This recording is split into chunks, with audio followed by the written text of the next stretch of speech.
In September 2011, Alan Wilder had his famous auction, which he called Alan Wilder Collected. And that was 10 years ago. How time flies. And let's talk all about that in this video.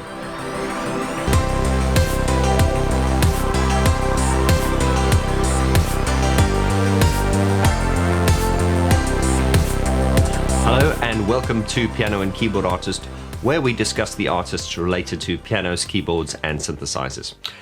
And today it's once again Alan Wilder. Warning! Warning! Alan Wilder, fanboy alert! Warning. Okay, now that we've got that out the way. Alan Wilder, we've not heard a lot about him in recent years.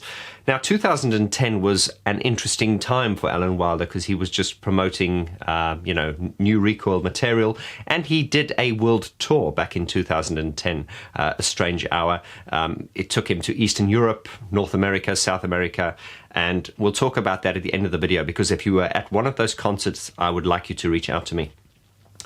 But 2010 was a very hopeful time for Alan Wilder fans because not only was he did he release new material, he went on tour, he also famously joined Depeche Mode on stage back in 2010 to play Somebody on the piano. Also around about that time, he released a remix of In Chains for Depeche Mode. And, I've got my opinions on that remix. I think it was a stunning version, with a lot of people saying they preferred that to the Depeche Mode album version. Now, I don't want to get into this divisiveness here because I know the whole Alan Wilder thing back to Depeche Mode is quite it's a rather passionate subject, and I know a lot about this subject only because I've been roped into it, and I was a little bit of an instigator on the subject because my channel is coming up to its 3-year anniversary now, and I remember the very first viral video, the first video I released which went viral was this one. It was in fact my 5th video, and that was Depeche Mode without Alan Wilder, and I spoke about how I feel that Depeche Mode's sound has changed since Alan Wilder has left, and we'll just leave it at that. The success of that video is what indeed put my channel on the map, and there's been so many spin-off conversations regarding that video, and a lot more about that. You can just check out my previous videos to see more about that. But 2010 was a hopeful time for sort of hardcore Depeche Mode fans, Alan Wilder fans, because Alan seemed to be making a comeback. There was not only his Recoil stuff, but he also, as I say, he joined Depeche Mode on stage in 2010. He contributed a remix for In Chains, and which spawned a lot of rumors. Is Alan Wilder going to join Depeche Mode again? 10 years later, that seems highly unlikely, but it was an interesting conversation topic at the time, of course. Speaking about the In Chains remix which Alan did, I'm not going to reveal my sources, but I can tell you I have some very credible sources that have told me that that remix of In Chains, Alan did that on a laptop whilst he was on holiday in France. Now that blew my mind, to think that that was done on a laptop back in 2011. And that comes from a very credible source. But this once again just shows the genius of Alan Wilder. Warning! Warning! Alan Wilder, fanboy alert! Before I go any further with this video, I want to give a special shout out to one of my subscribers, Manuel Torres, who he also goes by the name of Manuel the Wise Guy from San Jose, California. Manuel, thank you very much. Manuel sent me this. This is the official catalogue from the Alan Wilder Collected auction from 2011. So Manuel, thank you so much for sending me this. I mean, it was brand new, so I hope you've not sent me your only copy. And of course he sent me this nice little personalized message. Manuel goes on to say, "Hi Vaughn, here's a gift that I hope you go Alan Wilder fanboy over. Lots of love, enjoy. Manuel Torres, Manuel the Wise Guy from San Jose, California, USA." So thank you very much for this, Manuel. And it is indeed the fact that you sent me this catalog is the fact that I'm actually making this video, because I was shocked to see 2011. If you had asked me, a few months ago, when was Alan Wilder's auction, I would have probably said maybe 5-6 years ago. Time does fly, and this was 10 years ago. But let's just quickly, just flipping through this, it's got the Alan Wilder history, it's got the foreword, and this auction was done in conjunction with Omega Auctions. Now, this took place on the 3rd of September, but I believe it was the 3rd of September and the Sunday. I'm not sure. But I would have loved to have gone. And it's worth me mentioning a special shout out to my good friend and fellow group member, Simon Forsyth. Simon indeed was the guy who restored or helped restore Alan Wilder's Emaxes, in preparation for this auction. So that's a worthy shout out there. And also a shout out to Tom J. Carpenter, who was also involved from Analog Solutions. Right, so just looking at this, you've got the introduction, the auction information. It also gives the descriptions of all the gear. So obviously, the lot and the lot number.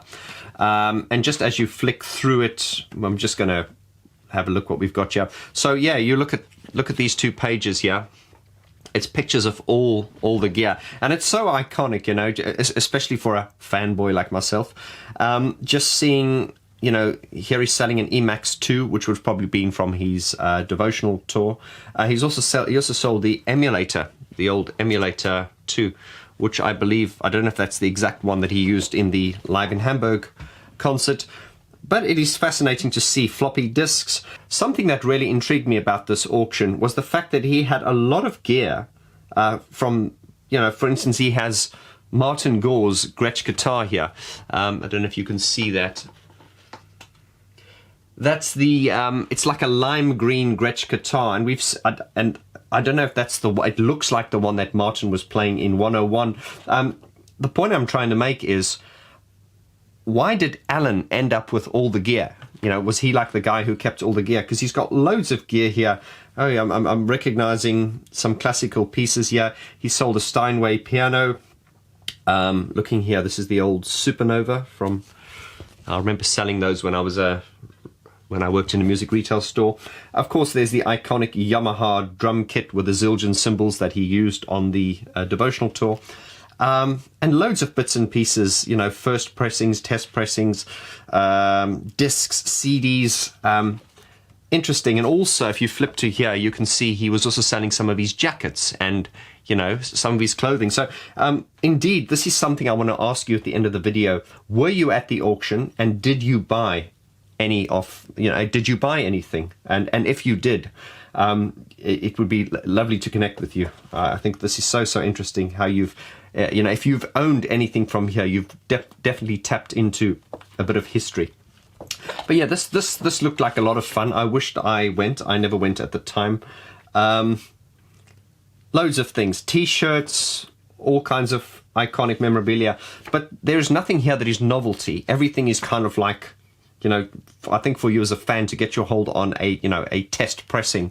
And it would be interesting to know what how much a lot of these items fetched. What did you pay for them? And very, very interesting. Now, as far as I believe, the auction took place, I think part of it was online, but the actual in-person event was on the Saturday, the 3rd of September. And I believe it was Sunday as well. As I say, I don't know all the information on this, so hence I would love your feedback on this. So there's a lot more I can say, but I think we'll cap it there. Once again, 2010, 2011 was the time that people got really hopeful that, Depeche Mode, not necessarily Alan joining Depeche Mode again, but there seemed hope that, he might be collaborating with them in some form or another. Never say never, but that seems more and more unlikely as time progresses. And we just wait one day in hopefulness to hear the fact that Alan has announced, I'm releasing a new Recoil album. Alan, if you're watching, I'm sure we're all behind you. So I want to hear from you guys now in the community. Were you at this auction, the Alan Wilder Collected? I would love to hear from you if you were. And if you bought anything, tell us what you bought. And, this will be interesting. We can do a follow-up video to this, and I might want to feature some of you guys in that video. But yeah, it's very, very interesting. As I say, this is an unscripted video. Just wanted to thank Manuel Torres, Manuel the Wise Guy, for sending me this. And to just mention that Alan Wilder Collected, this auction took place 10 years ago. So there we go, my friends. Please connect with me. Let me know your feelings. Let me know if you were there. Let me know what you bought. Anything you'd like to say. And I look forward to seeing you on the next video. Adios.